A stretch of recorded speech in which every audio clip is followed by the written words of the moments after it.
नमस्कार दोस्तों, स्वागत है आपका अपने चैनल जॉब एट मास्टर पे, जहाँ पे आपको मिलती है गवर्नमेंट जॉब की सबसे तेज और सटीक जानकारी। साथ ही साथ जीएस क्वेश्चन जो कि टॉपिक वाइज भी आपको इसमें देखने को मिलता है। तो आज हम लोग का वीडियो स्टैटिक जीके पे टॉपिक वाइज है, जिसका आज का टॉपिक है पंचवर्षीय योजना है, 5 ईयर प्लान। 5 ईयर प्लान आपके सारे एग्जाम में काफी ज्यादा पूछे जाते हैं, तो आज हम लोग इसके सारे 5 ईयर प्लान को देखेंगे। साथ ही साथ इसके प्रमुख उद्देश्य, प्रमुख उपलब्धियां और साथ ही साथ महत्वपूर्ण फैक्ट को भी हम लोग इसमें देखते हुए चलेंगे। तो चलिए आइए आज का वीडियो शुरू करते हैं। साथ ही साथ आप लोग चैनल को सब्सक्राइब करना ना भूलेंगे और बेल आइकन को भी प्रेस कर देंगे और वीडियो को आखिरी तक बने रहेंगे। भारत की पंचवर्षीय योजनाएं, अगर हम लोग इस भारत की पंचवर्षीय योजनाएं की बात करें तो इसे 2050 में योजना आयोग की स्थापना के साथ शुरू किया गया था। इसका उद्देश्य था देश की आर्थिक प्रगति को एक दिशा देना और संसाधनों का उचित उपयोग करना। पंचवर्षीय योजना की अगर बात करें तो पंचवर्षीय योजना सोवियत संघ यूएसएसआर से प्रेरित थी। हम लोग पहला पंचवर्षीय योजना देखते हैं, जो कि जवाहरलाल नेहरू के टाइम पे पहला पंचवर्षीय योजना स्टार्ट किया गया था। प्रथम पंचवर्षीय योजना, इसका अगर हम लोग समय की बात करें तो यह 1951 से लेकर 1956 तक चला। इसका मुख्य उद्देश्य था कृषि क्षेत्र पर विशेष ध्यान देना, साथ ही साथ खाद्यान्न उत्पादन को बढ़ाना, सिंचाई, ऊर्जा और ट्रांसपोर्ट का विकास, सामाजिक क्षेत्र, शिक्षा, स्वास्थ्य पर प्रारंभिक ध्यान देना। ये सारे इसके मुख्य उद्देश्य थे। अगर हम लोग बात करें इसकी प्रमुख उपलब्धियां की, तो कृषि उत्पादन में वृद्धि, जैसे गेहूं, चावल, दलहन का उत्पादन, और बाढ़ बांध परियोजना को भी शुरू किया गया था। जैसे उस टाइम पे आपका भाखड़ बांध, नागल और हरिकुंड बांध को सुजाई की शुरुआत किया गया था। और डैम सिंचाई क्षेत्र में सुधार, संचार और परिवहन ढांचे का विस्तार भी किया गया था। अगर हम लोग इस योजना के महत्वपूर्ण तथ्य को देखें, एग्जाम फैक्ट्स को, इस योजना में कृषि प्रधान योजना भी कहा जाता है। इस योजना में कृषि को काफी ज्यादा ये किया गया था। इस योजना की सफलता ना ही आगे की योजनाओं का रास्ता खोला, साथ ही साथ योजना की सफलता की दर लगभग 36% अधिक थी, जो लक्ष्य से भी बेहतर थी। और हम लोग का दूसरा योजना को देखते हैं। इसके भी टाइम पे प्रधानमंत्री जवाहरलाल नेहरू थे, जैसा कि आप लोग फोटो में देख सकते हैं। द्वितीय पंचवर्षीय योजना है, इसका समय 1956 से लेके 1961 तक था। इसका अगर मुख्य उद्देश्य की बात करें तो तेजी से औद्योगिकीकरण का विकास, मशीन जैसे फैक्ट्री आधारित उत्पादन को बढ़ावा, लघु एवं कुटीर उद्योग को भी समर्थन, सामाजिकवाद की दिशा में आर्थिक योजना दिया गया। इसकी अगर हम लोग प्रमुख उपलब्धियां की बात करें, भारत हेवी इलेक्ट्रिकल्स, भलाई, राउरकेला, दुर्गापुर जैसे इस्पात संयंत्र की स्थापना हुआ। लाइसेंस राज की शुरुआत की गई। साथ ही साथ नवरत्न कंपनियां की नींव रखी गई, जैसे रेलवे, कोयला, इस्पात, सीमेंट जैसे क्षेत्र को मजबूत किया गया। अगर इसमें हम लोग महत्वपूर्ण तथ्य की बात करें, औद्योगिक विकास की योजना भी कहा जाता है। इस योजना में भारत ने सोवियत मॉडल को अपनाया। इसने भविष्य में पब्लिक सेक्टर अंडरटेकिंग पीएसयूएस को बढ़ावा दिया, जो कि इस समय पे बहुत ज़्यादा ही जरूरी थी। तीसरा पंचवर्षीय योजना था, इसका आप लोगों का समय पीरियड था 1961 से लेके 1966 तक। इसके आपके मुख्य उद्देश्य जो थे, स्वावलंबी अर्थव्यवस्था बनाना, कृषि और उद्योग दोनों क्षेत्र में संतुलित करना। इसमें आपका विकास, बेरोजगारी हटाना और रोजगार सृजन करना। जैसा कि आप लोगों को इसमें मुख्य उद्देश्य बेरोजगारी को हटाना और रोजगार सृजन को करना और अर्थव्यवस्था को बनाना। अगर हम लोग इसमें प्रमुख उपलब्धियां को देखें, जैसे कि पंचायती राज संस्थाओं का विस्तार, सहकारिता आंदोलन को बल मिला, इसमें श्वेत क्रांति की शुरुआत हुई और साथ ही साथ एजुकेशन पॉलिसी पर काम शुरू किया गया। इसमें जो आपके महत्वपूर्ण तथ्य थे, स्वतंत्र भारत की पहली असफल योजना ये रही थी। इस योजना के बाद भारत में पहली बार प्लान हॉलिडे, जो कि आपका प्लान हॉलिडे का समय था 1966 से 1969 घोषित किया गया। अगर हम लोग प्लान हॉलिडे की बात करें, जो कि 1966 से 1969 तक रहा, इसका मुख्य कारण जो था आप लोगों का 1962 में भारत और चीन का युद्ध हो गया इसके कारण, और साथ ही साथ 1965 में भारत और पाक का युद्ध, और 1966 में भयंकर सूखा और खाद्यान्न संकट आ गया। इसी में अगर हम लोग बात करें महत्वपूर्ण तथ्य की, इसी अवधि को में हरित क्रांति की नींव रखी गई एम एस स्वामीनाथन के योगदान से। आप लोग एम एस स्वामीनाथन को जानते होंगे, जो कि हरित क्रांति के जनक भी कहे जाते हैं। भारत ने अमेरिका से PL 480 समझौते के तहत गेहूं आयात किया। यह समय स्थिरता और पुनर्गठन की था। फिर आता है आपका चतुर्थ पंचवर्षीय योजना, जिसका समय 1969 से लेकर 1974 तक था। इसकी अगर हम लोग मुख्य उद्देश्य की बात करें तो विकास के साथ स्थिरता, गरीबी उन्मूलन और सामाजिक न्याय, कृषि और औद्योगिक असंतुलन विकास, इसका मुख्य उद्देश्य ये रखा गया था। अगर हम लोग बात करें इसकी प्रमुख उपलब्धियां की, तो हरित क्रांति का विस्तार पंजाब हरियाणा में सबसे ज्यादा प्रभाव पड़ा। निजी बैंक का राष्ट्रीयकरण जो कि 1969 में हुआ था। इसमें आप लोग को 14 बैंकों का राष्ट्रीयकरण किया गया था। गरीबी तक बैंक को पहुंचाना, MRTP एक्ट 1969 मोनोपोली रोकने के लिए बीमा क्षेत्र का राष्ट्रीयकरण किया गया था। अगर हम लोग इसी में महत्वपूर्ण तथ्य की बात करें तो यह योजना थी गरीबी हटाओ नारे की शुरुआत के साथ किया गया था। बैंक और बीमा का राष्ट्रीयकरण इस योजना की ऐतिहासिक उपलब्धियां हैं। इंदिरा गांधी की समाजवादी नीतियों का प्रभाव साफ दिखा।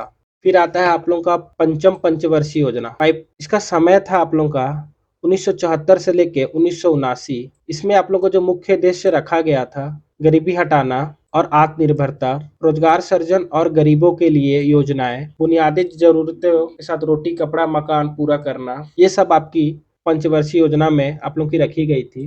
अगर हम लोग इसकी प्रमुख उपलब्धियां की बात करें, 20 सूत्रीय कार्यक्रम की शुरुआत 1975 में किया गया। रेलवे में सुधार, नक्सल प्रभावित क्षेत्र में योजनाएं, खाद्य सुरक्षा और नरेगा जैसे विचारों का नींव रखा गया था। पंचायती राज संस्थाओं को बल मिला इस योजना में। इसमें हम लोग देखते हैं महत्वपूर्ण तथ्य, इसी योजना में गरीबी हटाओ नारा चरम पर था। जनता पार्टी सरकार ने 1978 में इस योजना को बीच में ही खत्म कर दिया था और इस योजना को पूरा किए बिना होली रोलिंग प्लान लागू किया गया। फिर आते हैं आपके मोरारजी देसाई, जो कि रोलिंग प्लान लेके आते हैं, जिसका चला 1978 से 1980 तक। क्या था रोलिंग प्लान? यह कोई अस्थायी योजना नहीं था, बल्कि हर वर्ष बदलने वाली योजना थी। इसे शुरू किया था जनता पार्टी सरकार मोरारजी देसाई जी ने, जैसा कि आप लोग मोरारजी देसाई का फोटो यहाँ पे देख सकते हैं। इसका अगर हम लोग मुख्य उद्देश्य की बात करें कि मुख्य उद्देश्य क्या रखा गया था, हर साल का पुनः मूल्यांकन रिव्यू करना, साथ ही साथ लचीलापन रखना ताकि आर्थिक परिस्थितियों के अनुसार बदलाव हो सके। और इसमें जो महत्वपूर्ण तथ्य थे, यह योजना सिर्फ 2 वर्ष तक चली। यह योजना इंदिरा गांधी की वापसी 1980 के बाद बंद कर दी गई। इसके बाद शुरू हुई छठी पंचवर्षीय योजना। अगर छठी पंचवर्षीय योजना की बात करें, इस समय आपकी इंदिरा गांधी आती है और इसका मुख्य उद्देश्य जो रखती है, इसमें आर्थिक उदारीकरण की शुरुआत और इसमें गरीबी उन्मूलन और रोजगार सृजन, तकनीकी विकास और उत्पादकता में वृद्धि, महिला कल्याण और ग्रामीण विकास, ये सारे इनके मुख्य उद्देश्य रखे जाते हैं। अगर हम लोग बात करें इसमें प्रमुख उपलब्धियां की, न्यूनतम आवश्यकताओं की पूर्ति की गई और ग्रामीण रोजगार सृजन जैसे NREP national rural employment programme की भी शुरुआत की गई। सार्वजनिक वितरण प्रणाली PDS का विस्तार, परमाणु ऊर्जा और सूचना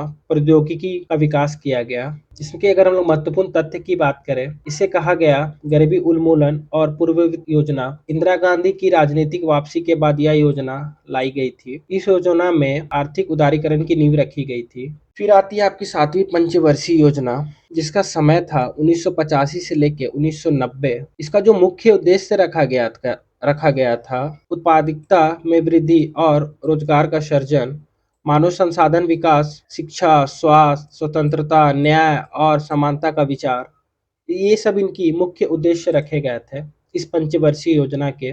और अगर हम लोग बात करें इसकी प्रमुख उपलब्धियां की कि क्या क्या इसमें उपलब्धियां हुई, साक्षरता अभियान की शुरुआत की गई, Rajiv Gandhi technology mission, computerisation की शुरुआत की गई, रूरल हेल्थ मिशन, दूरदर्शन विस्तार, यूथ पॉलिसी, युवाओं पर निवेश इसमें किया गया। और साथ ही साथ इसका महत्वपूर्ण तथ्य को देखें, इसे कहा गया youth Orient and touch driving plan. इस योजना में कंप्यूटर और सूचना तकनीक का आगमन हुआ। योजना के बाद 1990 में राजनीतिक संकट आया और 1990 से 92 2 वर्ष योजना नहीं चलाई गई। उसके बाद आप लोगों का 1992 में 8वीं पंचवर्षीय योजना की शुरुआत हुई, 1992 से 1957।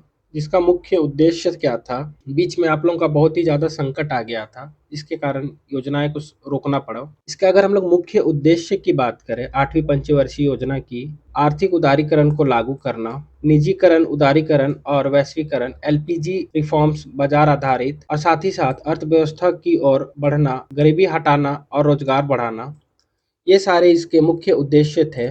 और इसकी प्रमुख उपलब्धियां की बात करें, नई औद्योगिक नीति 1991 का प्रभाव, विदेशी निवेश एफडीआई और निजी क्षेत्र को बढ़ावा, और साथ ही साथ टेलीकॉम सेक्टर में सुधार की शुरुआत, आईटी सेक्टर का उदय। इसी पंचवर्षीय योजना में आपका आईटी सेक्टर का उदय किया गया था। और अगर इसमें हम लोग महत्वपूर्ण तथ्य की ओर देखें, यह योजना थी नव उदारीवादी आर्थिक नीतियों की शुरुआत। इस योजना में भारतीय अर्थव्यवस्था को वैश्विक बाजार से जोड़ा गया। साथ ही साथ इसे कहा गया रिफॉर्मिस्ट प्लान। इसके बाद आप लोगों का नवी पंचवर्षीय योजना की शुरुआत की गई। इस समय अटल बिहारी वाजपेयी प्रधानमंत्री थे।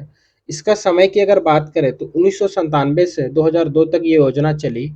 इसका मुख्य उद्देश्य था समानता, सामाजिक न्याय और विकास के साथ समावेश, गरीबी उन्मूलन और महिला सशक्तिकरण तथा विकास को प्राथमिकता देना। इसमें ये सारे इसके मुख्य उद्देश्य थे। अगर इसकी हम लोग प्रमुख उपलब्धियां की बात करें, सर्वनिम्न चतुर्भुज योजना की नींव रखी गई और साथ ही साथ महिला और बाल विकास कार्यक्रम का विस्तार किया गया। और हम लोग इसमें देखें तो शहरी गरीबों के लिए योजना लाई गई और सार्वजनिक वितरण प्रणाली में सुधार आया। अगर हम लोग इसमें महत्वपूर्ण तथ्य की बात करें, इसे कहा गया ग्रोथ विद इक्विटी प्लान। इस योजना ने सामाजिक समावेशन सोशल पर बल दिया। इसमें आपका गोल्डन क्वाड्रिलेटरल प्रोजेक्ट की शुरुआत इसी दौरान हुई थी। इसी के बाद आता है आप लोगों का 10वां पंचवर्षीय योजना। इसका समय 2002 से 2007 तक चला। इसका मुख्य उद्देश्य था तेजी से समावेशी विकास और रोजगार सृजन और गरीबी उन्मूलन, सभी को प्राथमिकता शिक्षा और स्वास्थ्य सुविधा देना। इसकी अगर हम लोग प्रमुख उपलब्धियां की बात करें तो Mahatma Gandhi national rural employment guarantee act मनरेगा, ये मनरेगा का फुल फॉर्म है, की शुरुआत 2005 में की गई। राइट टू इंफॉर्मेशन एक्ट 2005, सरकारी स्कूलों में मिड डे मील सचने का विस्तार किया गया। इसमें आप लोगों का जो जीडीपी ग्रोथ रेट था वो 7.6% से बढ़ा। और इसका महत्वपूर्ण तथ्य को अगर देखें, इसे कहा गया employment organisation growth plan. RTI और मनरेगा जैसे कानून की शुरुआत यहीं से हुई और साथ ही साथ विकास दर तेजी थी पर असमानता भी बनी रही। इसी के साथ हम लोग का 11वीं पंचवर्षीय योजना, जिसका समय 2007 से लेके 2012 तक रहा। इसका अगर हम लोग मुख्य उद्देश्य की देखें तो तेज और समावेशी विकास, गरीबी भुखमरी पर बल, मृत्यु दर में कमी और साथ ही साथ शिक्षा और कौशल विकास पर भी जोर किया गया। इसकी प्रमुख उपलब्धियां जो रही थी, राष्ट्रीय माध्यमिक शिक्षा अभियान आरएमएसए के साथ साथ राइट टू एजुकेशन एक्ट 2009 को लाया गया। आधार कार्ड योजना भी इसी योजना में शुरुआत की गई थी। अगर हम लोग इसमें जीडीपी ग्रोथ रेट की बात करें तो 8% तक थी। अगर हम लोग महत्वपूर्ण तथ्य को देखें, इसमें इसे कहा गया social justice and growth plan. Aadhaar, writ और आरएमएसए बड़ी पहल थी इसकी। न्यूलीशिप डेवलपमेंट पर भी विशेष ध्यान दिया गया। और हम लोग का 12वीं पंचवर्षीय योजना को देखें, जो कि 2012 से 2017 तक समय काल था। ये हम लोग की सबसे लास्ट पंचवर्षीय योजना थी। इसमें हम लोग अगर मुख्य उद्देश्य को देखें तो तेज समावेश और सतत विकास रखा गया, जिसमें नवाचार, कौशल विकास और पर्यावरण संतुलन, सभी क्षेत्रों में समान विकास, ये सब इनकी मुख्य उद्देश्य को रखे गए थे। इसमें प्रमुख उपलब्धियां की बात करें, digital India, make in India जैसे पहलों की शुरुआत की गई और राष्ट्रीय कौशल विकास मिशन की भी शुरुआत की गई, जिसे स्किल इंडिया मिशन भी कहते हैं। इसमें हम लोग अगर महत्वपूर्ण तथ्य को देखें तो यह थी स्वतंत्र भारत की अंतिम पंचवर्षीय योजना। 2015 में नीति आयोग की स्थापना हुई। 2017 के बाद पंचवर्षीय योजना को समाप्त कर दिया गया। तो आप लोगों को कैसा लगा आज का वीडियो? उम्मीद है ये वीडियो आप लोगों को लिए काफी फायदेमंद रहा होगा। अगर पसंद आया हो तो जरूर लाइक करें और सबसे जरूरी चैनल को सब्सक्राइब करना मत भूलिएगा। तो मिलते हैं आगे की वीडियो में कुछ नई जानकारी के साथ। तब तक आप लोग पढ़ते रहिए और बढ़ते रहिए। जय हिंद।